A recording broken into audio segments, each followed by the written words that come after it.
शाली बालक। प्रतिभाशाली बालक कौन कौन से होते हैं? जो सामान्य बालकों से अधिक उच्च बुद्धि रखने वाले होते हैं। इसी के साथ हम लोग मंद बुद्धि बालकों की बात करते हैं। मंद बुद्धि बालक, अधिगम असमर्थी बालक, अधिगम असमर्थी बालक। ऐसे ही बहुत सारे बालकों के प्रकार वर्गीकरण बताए गए हैं विशिष्ट बालकों के अंतर्गत। अब इन्हीं उपर्युक्त बालकों की शिक्षा हेतु जब हम नई शिक्षा पद्धति new teaching strategy, new teaching tactics, new teaching methods, new teaching approach use करते हैं, तो इन सब को मिला करके कहा जा सकता है कि हम विशिष्ट क्या कर रहे हैं? विशिष्ट शिक्षा के लिए विशिष्ट शिक्षण विधियों का प्रयोग कर रहे हैं।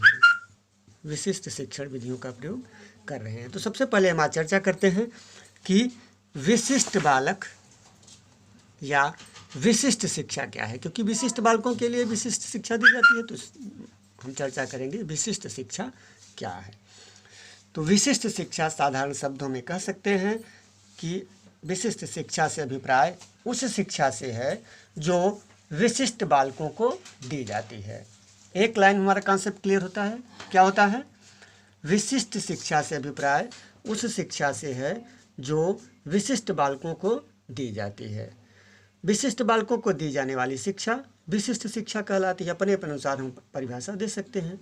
और यह शिक्षा प्रतिभाशाली बालक, पिछड़े बालक, मंद बुद्धि बालक, अधिगम असमर्थी बालक, निम्न बालकों को दिया जाता है, क्योंकि ऐसे बालक सामान्य बालकों से बिल्कुल भिन्न होते हैं। तो ये है विशिष्ट शिक्षा। अब विशिष्ट शिक्षा के लिए कुछ विशिष्ट शिक्षण पद्धतियाँ होती हैं। अब वो विशिष्ट शिक्षण पद्धतियाँ क्या हैं? तो here are some strategies, approach, method that special education teachers can use to benefit all of their students।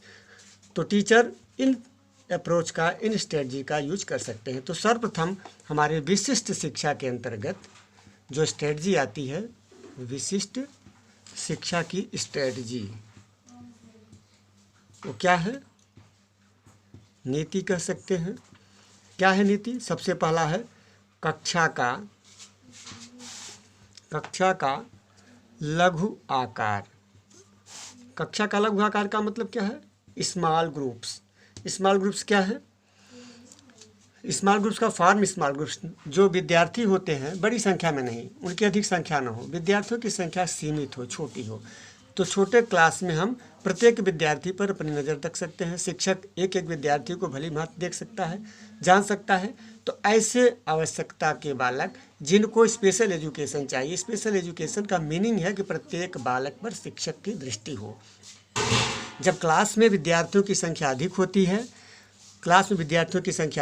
तो शिक्षक का ध्यान प्रत्येक विद्यार्थी की तरफ नहीं जा पाता है। इसलिए विशिष्ट शिक्षा के अंतर्गत जब विशिष्ट विद्यार्थियों को शिक्षा दी जाती है, तो शिक्षक का यह दायित्व बनता है कि वह कक्षा का आकार लघु करे। तो सर्वप्रथम क्या हो गया? कक्षा का लघु आकार। दूसरा क्या है? दूसरा है केंद्रीय व्याख्यान कक्ष। केंद्रीय व्याख्यान कक्ष। तीसरा क्या है?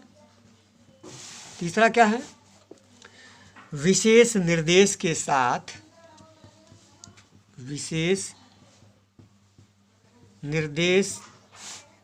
साथ मूल बातों का मिश्रण। विशेष निर्देश के साथ मूल बातों का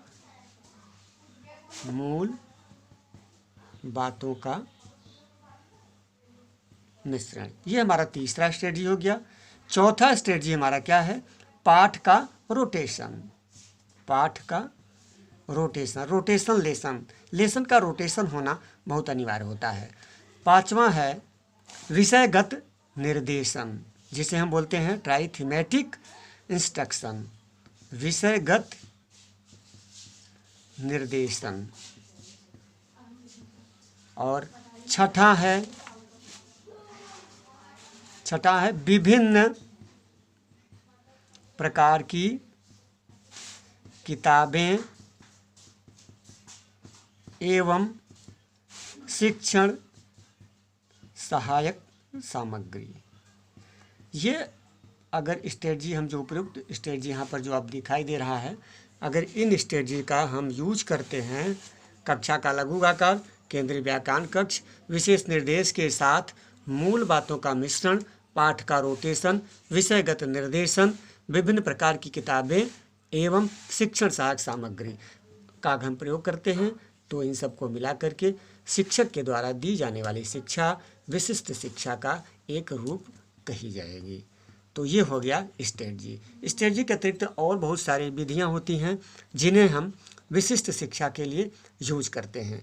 तो आज हम लोग इसी पर चर्चा करेंगे। कल हम एक नए वीडियो के साथ आपके साथ होंगे। तो आज के लिए इतना ही। धन्यवाद।